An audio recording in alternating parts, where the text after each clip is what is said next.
that very like literal, according to my calculations, form of speech is a direct product of hyperlexia or pedantic speech, which is a hallmark in many people who have autism or high masking traits of autism.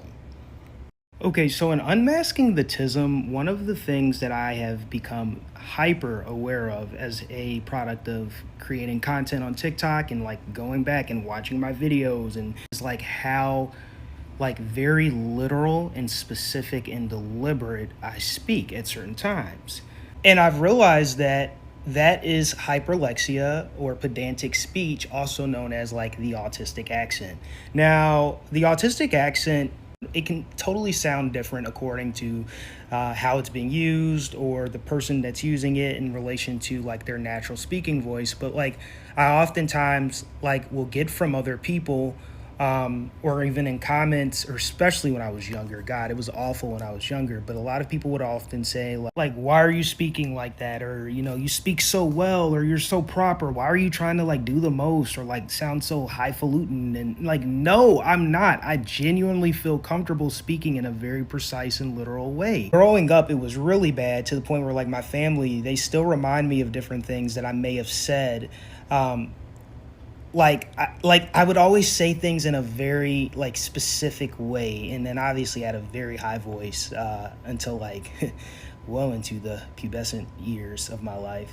But like growing up, my mom would always say like, or she to this day will like mock things. Like I used to always say boring stuff. Like I would say it very specifically. Like I don't want to watch all that boring stuff. And I was very like deliberate, and I would like draw out certain words, or I'd say like they're being mean to me. Like I don't know, it's very embarrassing and I'm cringing now as I'm saying it. But yeah, if I don't know, I just feel like my voice is sort of like, or the way I speak or pronounce certain things falls into two categories.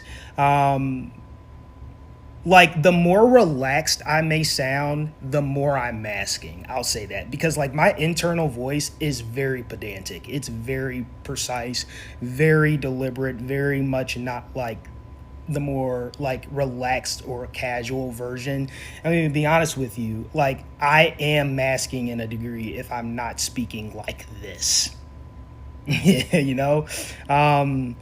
I don't know. Like, so I don't know why that is a trait of autism, like how that's connected to a sensory issue. So if anybody does know, feel free to reach. But like, also, I don't want you all to think too that if I'm speaking more casual, I'm trying to like not be myself. No, like sometimes I feel more comfortable. Like I'm very, because I am very like hyper aware of myself and like my tone of speech or whatnot.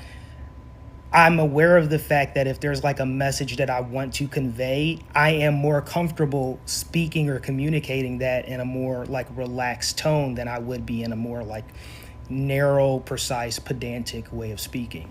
And some people might say, well, like, oh, you don't have a very like hyperlexic, you sound normal. And I'm like, well, yeah, and that's because of a couple of things. One, I identify much more with my ADHD than I do the TISM. My ADHD unmedicated can be so bad that it really covers up almost all of my autistic traits. In fact, like my autistic traits are really only apparent if like I'm very tired or if I'm medicated.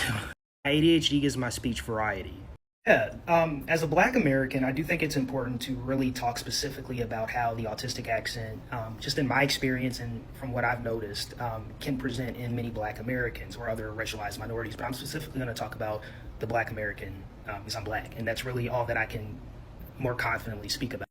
So for starters, the autistic accent, and some may not even think that there really is a quote unquote, autistic accent, but if we just want to look specifically at certain speaking markers or patterns that are associated with people who have autism, traits of autism, or on the spectrum, however you want to say it, it can be influenced by your, ability to mask, code switch, or just how much of the traditional markers of the Black American accent influence your speaking pattern naturally. And then also, we should note that people with traits of autism or who are on the spectrum for ASD oftentimes have what's called echolalia, which allows you to very accurately mimic or do impersonations of various speaking patterns that are in your environment or things that may have, influenced you or your pattern of speech from an early age.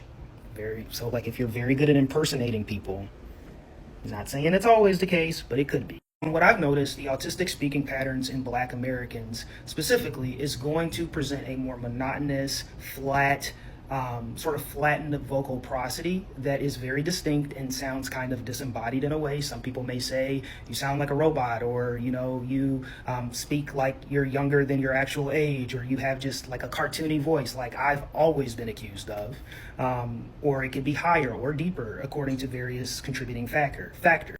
And in America, the traditional Black American accent, which really we're kind of moving away from this because we're not a monolith and the Black American community is very expansive and whatnot. But to some people who have an idea, Black or non-Black or white or whatever, of what the traditional Black American accent should sound like, it has a sort of like rhythm to it, a very distinct cadence. It kind of has like a sense of, it kind of has like a feel of musicality to it in the way that it ebbs and flows, and it kind of like, it has like a soulfulness to it in the way that it presents in some Black Americans, which is quite literally the opposite of what's considered the traditional sort of like autistic vocal prosody patterns, which mirrors that of the more culturally European speaking patterns of having a very flat, overly enunciated, monotonous, not very rhythmic tone or flair to it.